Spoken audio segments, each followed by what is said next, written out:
สบายดีเด้อสวัสดีจากตลาดรถไฟศรีนครินทร์เนาะทุกคน สบายดีพี่น้องสวัสดีครับ อันนี้เขาก็มาเทื่อที่สองสำหรับกบ ที่ซ่องก่อน เทื่อที่สองเทื่อแรกน่าจะมาประมาณช่วงก่อนโควิดพุ่นแหละแต่โดน มาอยู่นี่เป็นเดือนแล้วกูยังกันมาทีเดียวยังใกล้ๆนั่น ใกล้ใกล้ๆแต่ว่าเครื่องวินเทจนี่คักแฮงเบิ่งเนาะเมื่อกี้นี่เขาช้อปปิ้งแล้วอยู่ที่2 กับ 4ไปฟังนี่ได้กูบ่ไปได้กูบ่ฟิตกูเนี่ยเครื่องวินเทจน่ะคักและใหญ่เนาะโอ้มีแต่เครื่องเท่ๆว่ะสีเกือบก็มีรองเท้าได้แวนน่ะสิมึงมักแวนแต่ก็จะมีเสียงเพลงเนาะทุกคนเขาก็ย่านติดลิขสิทธิ์พากันได้เครื่องคนละตัวเลยนะไปไหนครับ เครื่องประดับแว่นตาโอ้โหโอ้ว้าวเพลงลิขสิทธิ์เนาะเอาแล้วลิขสิทธิ์กูต้องได้แรปใส่อีกแล้วเฮ็ดจะแล้วเพลงลิขสิทธิ์การเฮ็ด YouTube มันก็จะยากเนาะทุกคนนี่เสื้อวินเทจเท่นี่ไปซอกเสื้อครอบนี่เสื้อลายตากะโลนี่นะ มา เห็นไหมครับ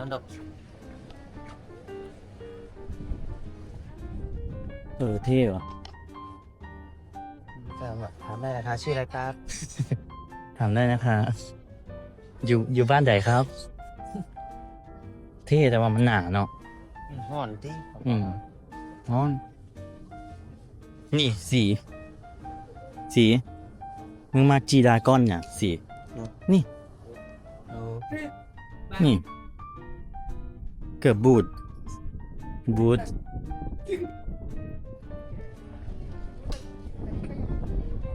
ทิมเบอร์แลนด์ทิมเบอร์แลนด์1,300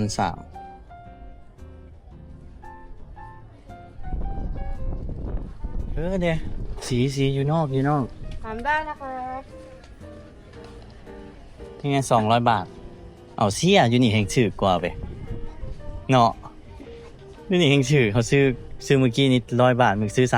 300นี่อยู่นี่แห่งชื่อ ใช่ เดี๋ยว200 บาทเดี๋ยวอันนี้300ถึงนี้ตัวอะไรอ่ะ เท่ได้สิเท่ได้นี่อีหลีได้นี่จัดเลยเพื่อนอะไร มีแต่ใจชัดตลอดเลย150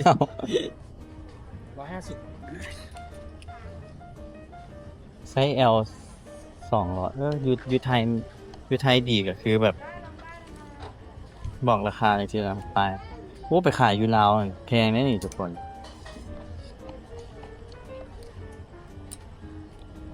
ส่วนหลายเครื่องวินเทจอยู่ลาวเขาเจ้ากระเมาอยู่นี่แหละ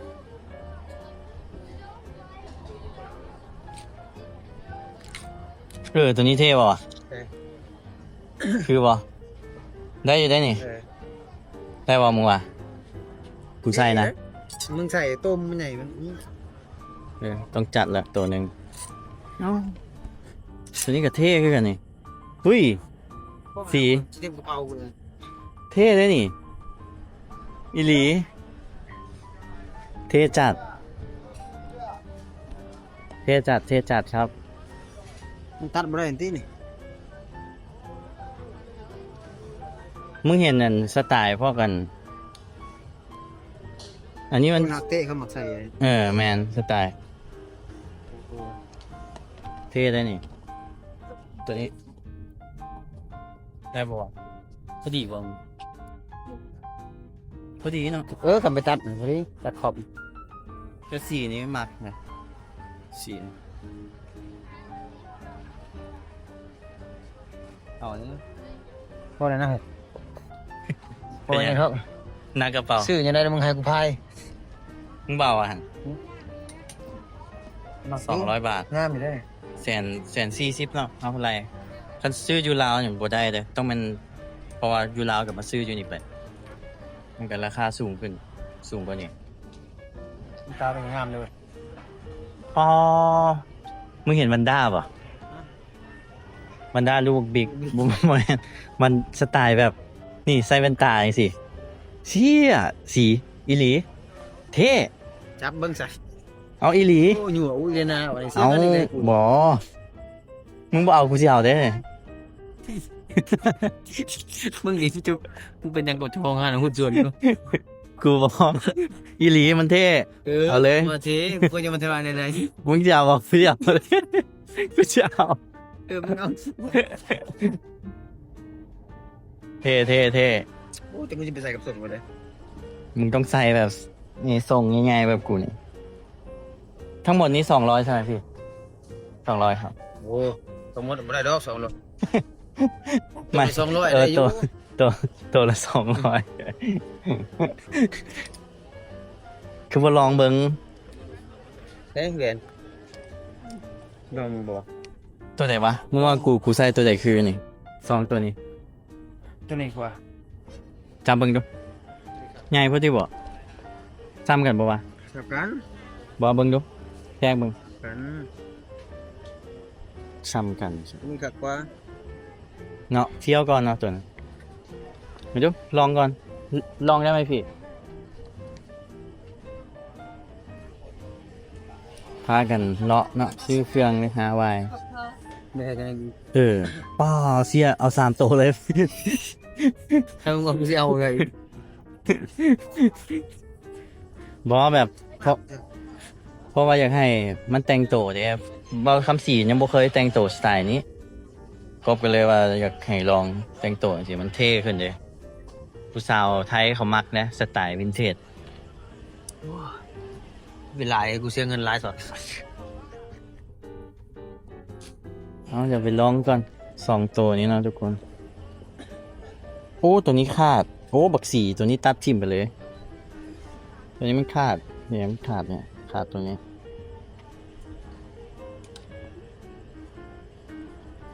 นี่300หลายเนาะเครื่องนี่น่าจะ300เชื่อไว้ไปเที่ยวทะเลได้ทุกคน5 บาทตัวนี้เบิ่งดูมันขาดป่ะตัวเมื่อกี้มันขาดก้นเลยแต่ว่าผ้าตัวนี้มันยากนะ ต้วนมากผ่าไปนี่หลายตัวเลย แต่มันกับบอฮ้อนหรอกกระดุมอยู่ครบปะวะอีหลีบ่ครบ ครบนี่ดิ มันดูไปลองมันก่อน ครบ เอาไว้ใส่สงกรานต์เลยได้นี่เครื่องพวกนี้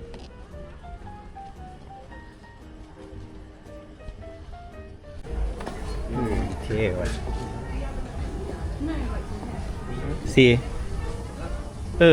ดีได้ฮะโอ้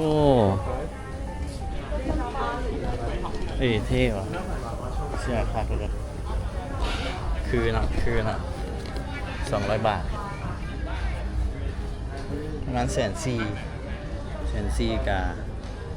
$7ทุกคน$7เสื้อตัว$7จะไม่เป็น second hand เสื้อมือสองโอ้ตัวนี้แหละเท่ละได้มาแล้วทุกคน200 บาท ได้ ถือว่าโอเคเลย โอ้นี่ปล่อย 140,000เนาะถือว่าถูกได้คันเทียบกับเครื่องวินเทจอยู่ลาวเครื่องหลายอีหลีไปคักเลยเนาะนี่ว่าถือเลขให้กูเนี่ยเนาะอยู่ช้อปปิ้งแบบคักๆเลย กูนี่ อันนี้ดิกกี้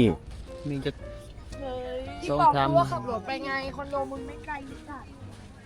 อันไหน มันมีจาก2-3 หมื่นกูช้อปปิ้งเอาจนว่าชมใจเลย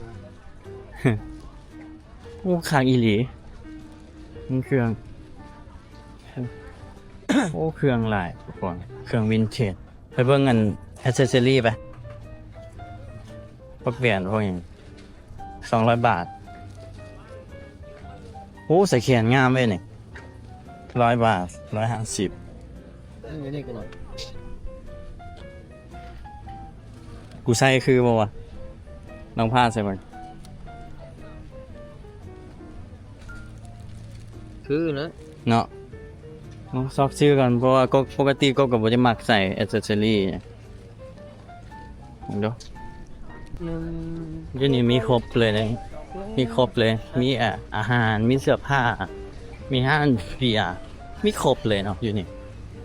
นะอันนี้จะเป็นฟู้ดพอร์ต มีเตาอะไร ฮะ เตาก็มีป่ะ เตาเนี่ย เนี่ยเตา พิซซ่านี่ ไปซ่องนั่งแถวนี้นะที่ไปแสะ มึงก็นั่ง อันนี้เป็นอาหารโอ้มครบเลยอันนี้ของกินอยู่ไหน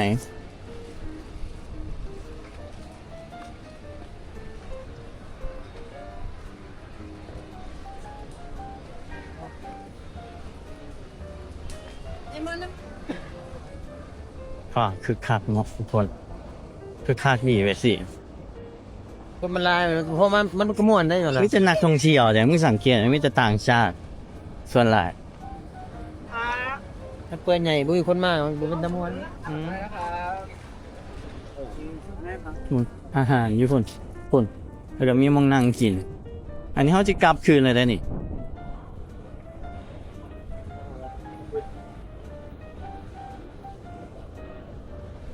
ไปเข้าไปง่ายปะซื้อนอกซื้อน้ำกินตัว นี่หนัง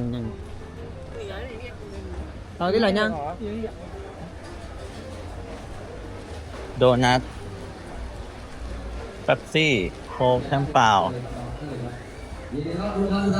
โอ้อาหารเต็มเลยทุกคน อาหารเยอะเลยครับ กินชาไหมครับ ชาตรามือ เดี๋ยวฉันเอาไปรับ มะพร้าว น้ำหอม 50 บาท 57 35 หน่วย 35,000กีบเอ้าวันนี้พวกเขาก็จะกลับนะทุกคนนะเครื่องหลายแห้งทุกคนดูคักเลยจะเอิ้นแก็บกลับเนาะทมสีน่าจะกดแก็บแหละกระโปไก่เนาะมองเขาพักเนี่ยใกล้ๆทุกคนมาเลาะตลาดนี่เป็นเทือที่2อยู่ว่าคักช้อปปิ้งไปเบิร์ดหลายเสิร์ฟได้นี่น่าจะเกือบพันเนาะมันอาจจะบ่หลายคนเบิ่งแต่ว่ามันหลายเขาเนาะมาเที่ยวแบบประหยัดก็เอาไว้เจอกันใหม่คลิปหน้าทุกคนผู้ใดมาเที่ยวไทยเนาะต้องมาลองเบิ่งทุกคนค่ะค่าแห้งข้างนี้มักตัวนี้มักมื้อหน้าต้องมาอีกก่อนผู้ใดมักเครื่องแต่งตัวสไตล์เท่ๆต้องมาเนาะเอาไปเจอกันคลิปหน้าทุกคน